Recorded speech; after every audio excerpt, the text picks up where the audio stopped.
જય શ્રી કૃષ્ણ. તમારું સ્વાગત છે મારા કિચનમાં. આજે હું બનાવીશ હાંડવો. અહીં મેં 2 વાટકી ચોખા અને 1 વાટકી ચણાની દાળને રાત્રે પલાળીને સવારે દહીં નાખી પીસી લઈ આથો આવવા માટે મૂકેલો હતો. અને અહીં આપણો આથો આવી ગયો છે.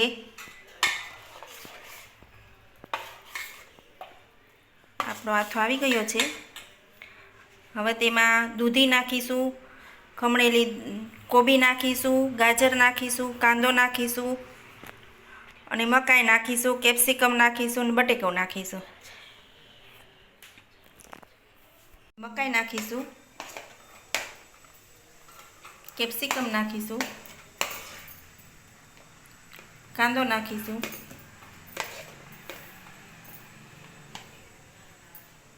ગાજર નાખીશું,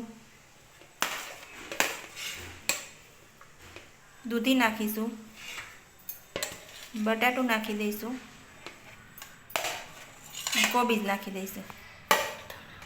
હવે ધાણા નાખી દઈશું, આદુ મરચી નાખી દઈશું. તીખું તમારા ટેસ્ટ પ્રમાણે નાખવાનું.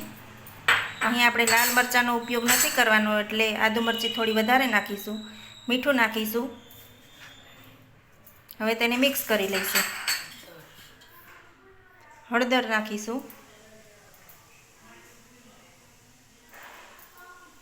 તેને મિક્સ કરી લઈશું.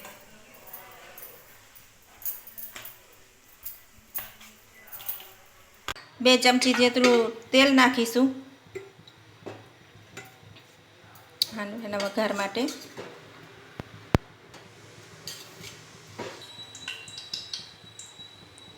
તેલ આપણું આવી ગયું છે. હવે તેમાં રાઈ નાખીશું.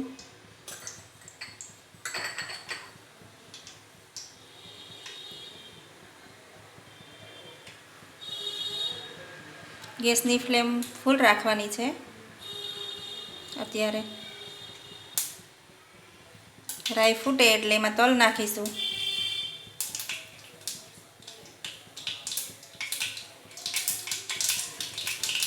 હવે લીમડો નાખીશું. ગેસની ફ્લેમ ધીમી કરી દઈએ. હિંગ નાખીશું. હવે હાંડવાનું બેટર નાખી દઈશું.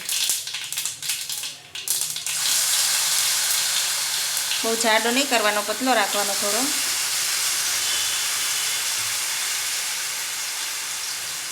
હવે તેને ફેલાવી દઈશું. ઉપરથી થોડા તલ નાખીશું.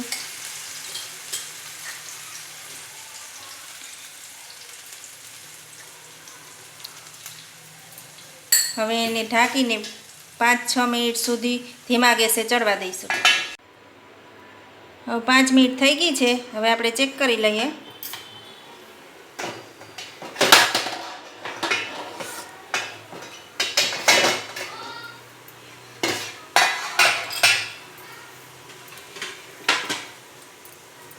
આ આપણું કડક પડ થઈ જાય એટલે સમજી લેવાનું કે આપણો હાંડવો તૈયાર છે.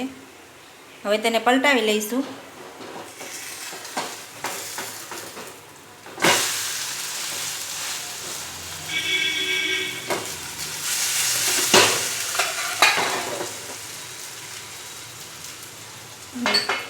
બીજી બાજુ આપણે ચડવા દઈશું 5 મિનિટ.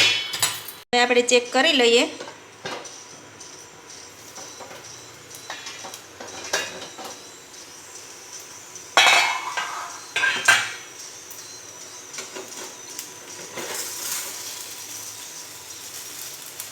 આપણો હાંડવો હવે તૈયાર છે. તેને પ્લેટમાં કાઢી લઈશું. આપણો આ હાંડવો બનીને તૈયાર છે.